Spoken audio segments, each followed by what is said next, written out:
André, essa semana a gente participou de uma jornada sobre vocação, sobre esse teste.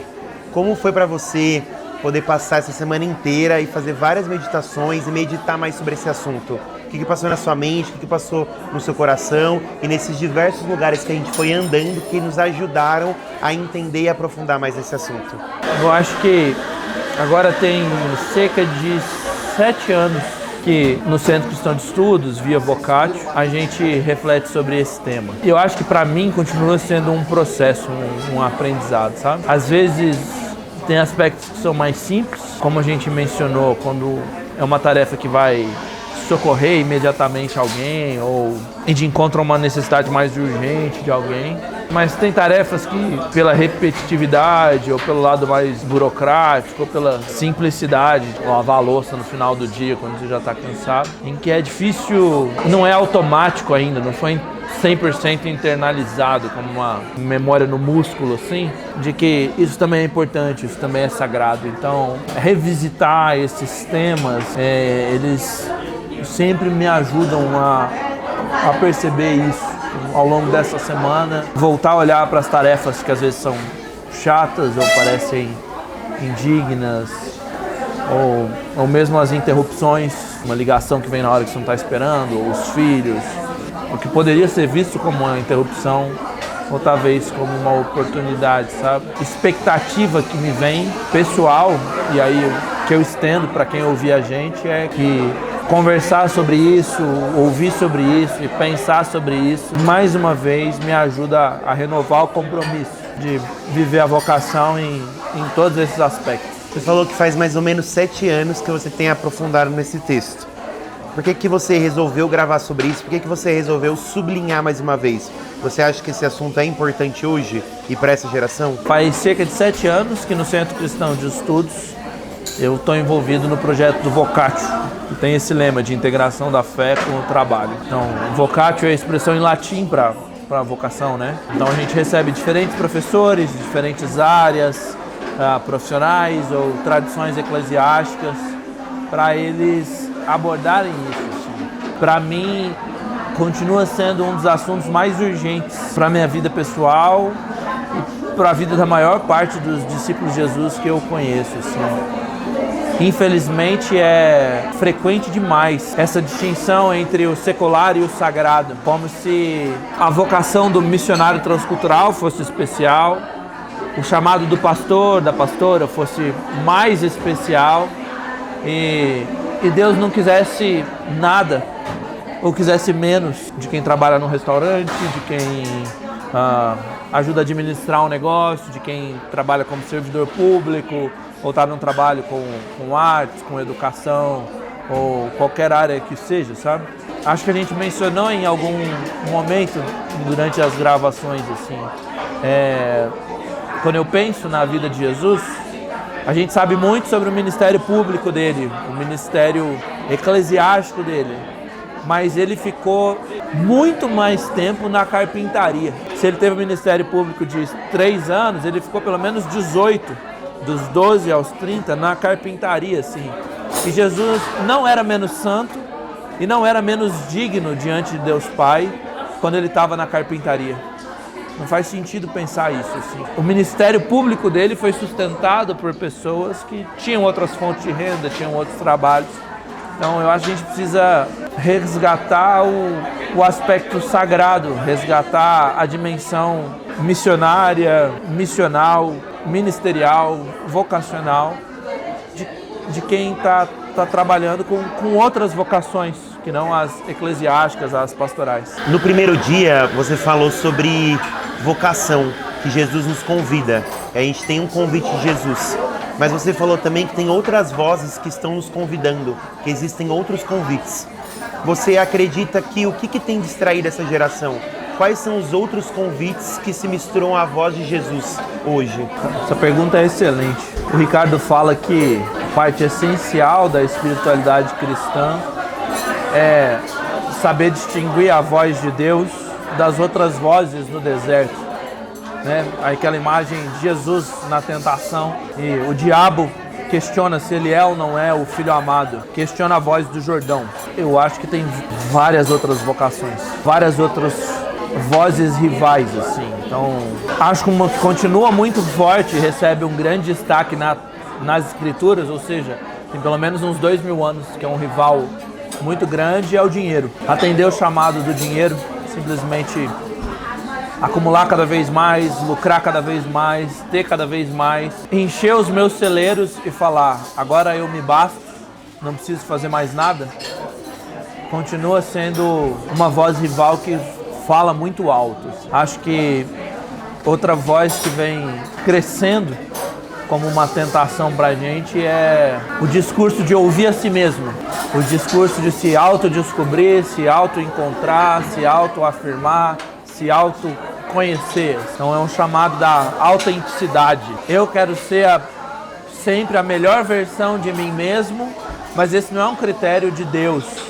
ou não baseado no que Deus colocou como critérios, não é um aperfeiçoamento à semelhança de Cristo, de ser transformado de graça em graça até a plenitude de Cristo. É sempre uma idealização, uma desconstrução e reconstrução de mim mesmo e de encontrar a minha expressividade, a minha verdade e essas coisas que têm sido repetidas de diferentes formas hoje. Assim. Acho que um outro chamado rival que eu talvez acrescentaria como bastante perigoso no nosso momento no Brasil é o de ser sequestrado por um dos lados da polarização política.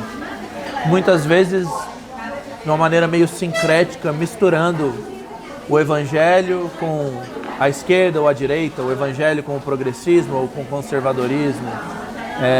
E aí passar a olhar para a Bíblia, ler a Bíblia tendo essa ideologia como lente, e não o contrário. Olhar para a ideologia tendo a Bíblia como lente para reter o que for bom de um lado ou de outro, eventualmente, sabe? Acho que essa tem sido uma das vozes que tem ferido mais as igrejas e as famílias, realmente gerando bastante divisão, assim.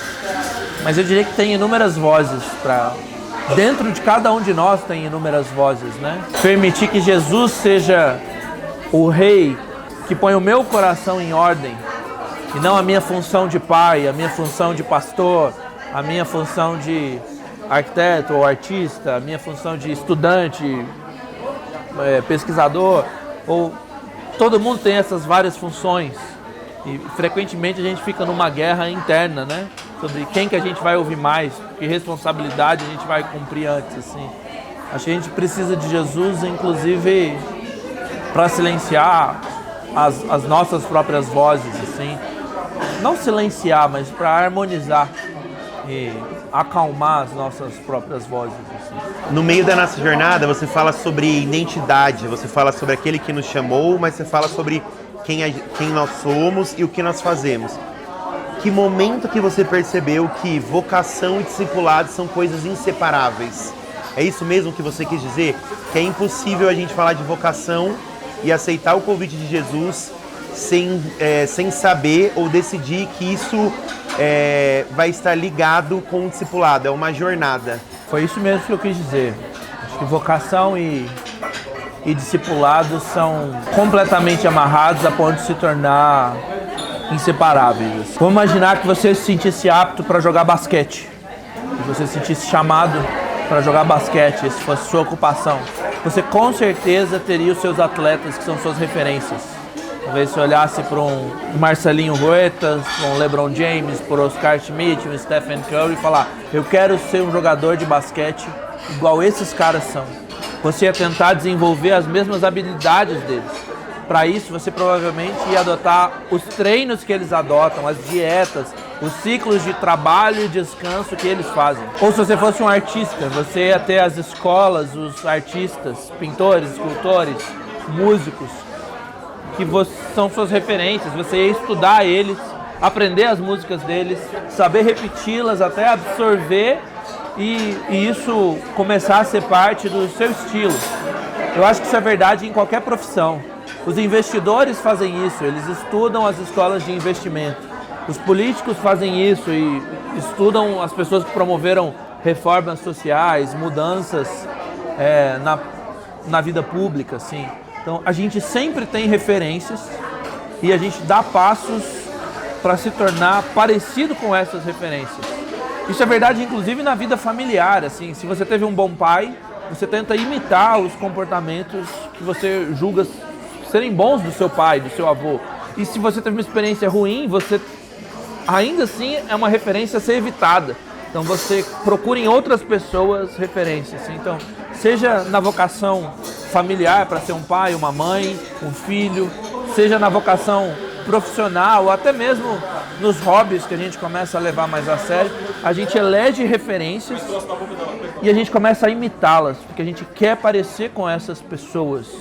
Então, esse processo está nos formando como discípulos dos artistas, dos atletas, dos pastores, que são nossas referências, sobre os familiares, que são as nossas referências. Isso é formação espiritual também.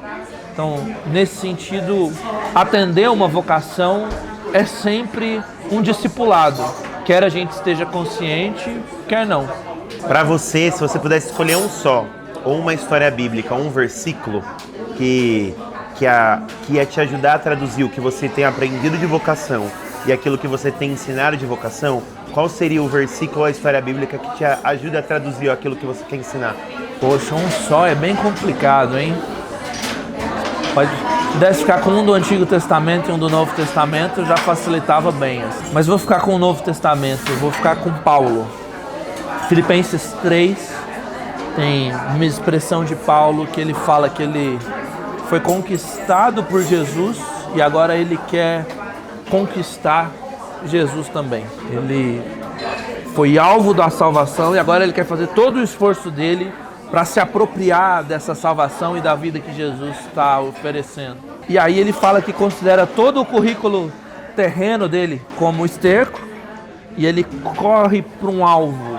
Não que ele já tenha chegado na perfeição, mas ele prossegue para o alvo. Eu gosto bastante desse versículo porque ele fala desse desejo intenso por Deus.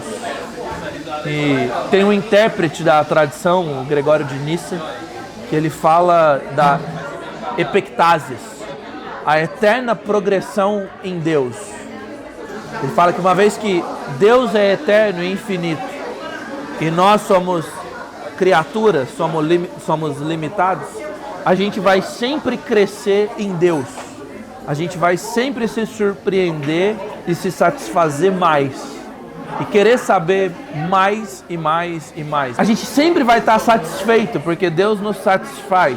Mas a gente ainda estar satisfeito não envolve ter esgotado Deus. Agora não tenho mais nada mais para aprender do meu mestre Jesus. Agora acabou a admiração, já aprendi tudo que eu tinha. Já sei imitar em tudo. Não. Então, na nossa jornada, tanto desse lado da eternidade, quanto Jesus voltar, Jesus vai continuar sendo glorioso demais. Porque ele é infinito. E a gente é limitado. Então a gente vai continuar crescentemente ficando admirado pela grandeza dele e conhecendo novas formas de imitá-lo. Então nessa direção o discipulado ele não tem fim e não vai chegar um momento em que ele é entediante. Porque Jesus sempre vai ter algo novo e surpreendente pra gente. Assim. Pra gente terminar esse bate-papo aqui, o que você pode dizer para quem começou a assistir isso aqui e está naquela crise vocacional, não sabe se faz uma coisa, não sabe se faz outra, que tem um pai e uma mãe falando para escolher essa profissão por causa disso, daquilo, mas vê os amigos escolhendo a profissão por causa de outra coisa, ou às vezes diferente, essa pessoa já está no meio do curso, mas ela se sente perdida, ela se sente com vergonha de falar, pô, não era isso que eu queria, parece que eu não me encontrei, mas o que eu faço agora? Parece que eu estou perdida, parece que com o que eu estou fazendo eu não consigo criar conexão nenhuma com o que eu vejo na igreja, ou também parece que isso não vai trazer nenhum futuro para mim financeiro, que é isso que as pessoas estão falando a todo tempo para mim. O que você diria para essa pessoa? Eu diria para essa pessoa que a preocupação dela é importante e honra a Deus. E o meu conselho imediato seria ela deixar Jesus relativizar o que ela vai fazer. Deixe Jesus relativizar o que você vai fazer. Porque, de novo, aquela camada mais profunda, o núcleo, ele vai ser imutável. se você for fazer cinema ou contabilidade, se você for para o serviço público ou para o empreendedorismo, você vai ser chamado para ser um filho amado, um discípulo, um imitador de Jesus e um representante da nova criação. E existem formas fiéis de sermos discípulos, representantes da nova criação e filhos amados em todas essas áreas. Então, tira o peso disso, sabe? Você vai poder ser fiel a Jesus em qualquer uma dessas coisas. E no final, se Deus quiser uma coisa completamente específica de você, não tem como você fugir, certo? Mesmo que seu pai te obrigue a fazer alguma coisa, você siga o conselho dos seus amigos, você corra para Tarsis, Deus vai enviar um peixe, um grande peixe ou qualquer outra coisa e vai te pôr num caminho específico, se esse caminho específico existia, assim. Mas eu acho que na maior parte das situações é a gente que precisa encarar essas circunstâncias, essas ocupações momentâneas com um pouco mais de leveza.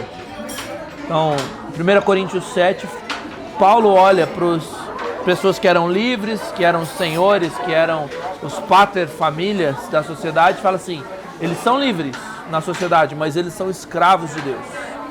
E Paulo olha para aqueles que eram escravizados, servindo na casa desses senhores, e fala que em Jesus eles são livres, mesmo sendo escravizados na situação momentânea deles ali. Então o que Paulo está fazendo é relativizando a ocupação deles em nome do senhorio de Jesus, porque Jesus é mais.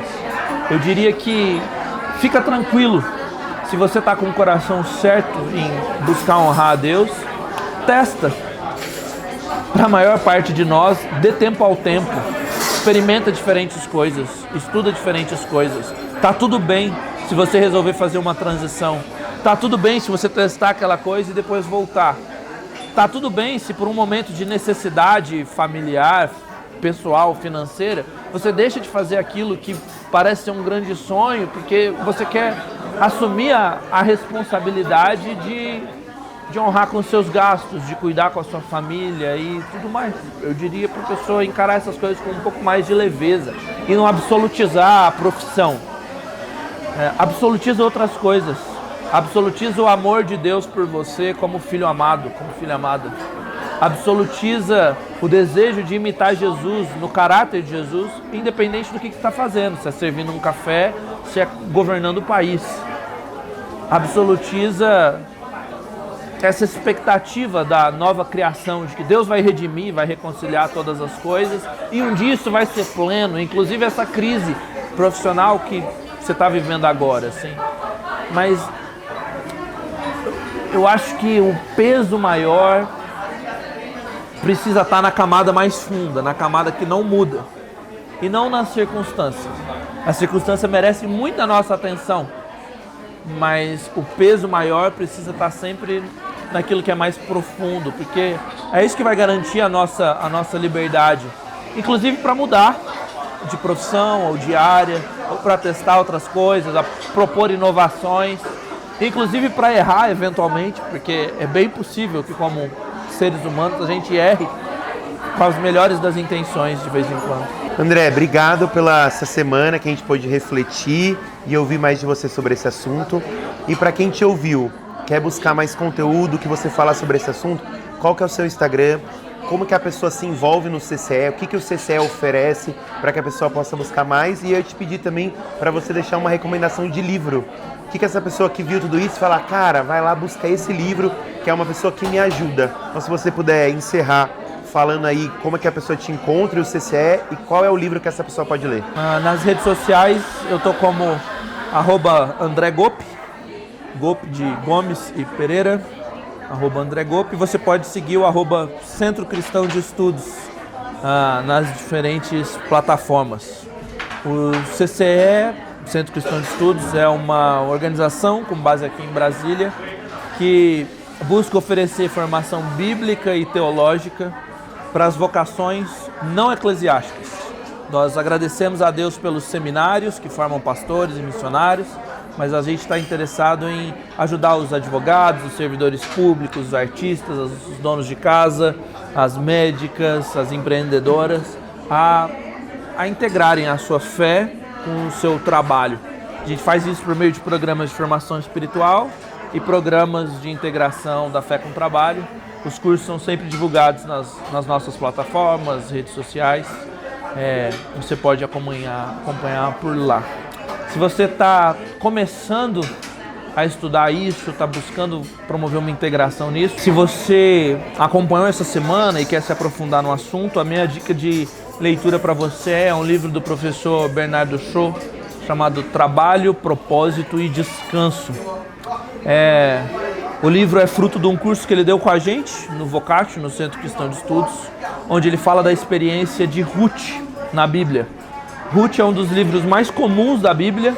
Em Ruth ninguém vira vice-rei do Egito, em Ruth ninguém vira rainha da Pérsia, em Ruth o mar não se abre, nem tem 10 pragas. É uma mulher comum, com sua vida comum, com luto de perder o marido, com a alegria de casar de novo, com a responsabilidade de cuidar de uma sogra, uma vida familiar extremamente ordinária, comum. Então tem muito a ensinar para nós nas nossas diferentes vocações, no espaço do trabalho e família. Trabalho, Propósito e Descanso, do professor Bernardo Shaw. Obrigado, Daniel.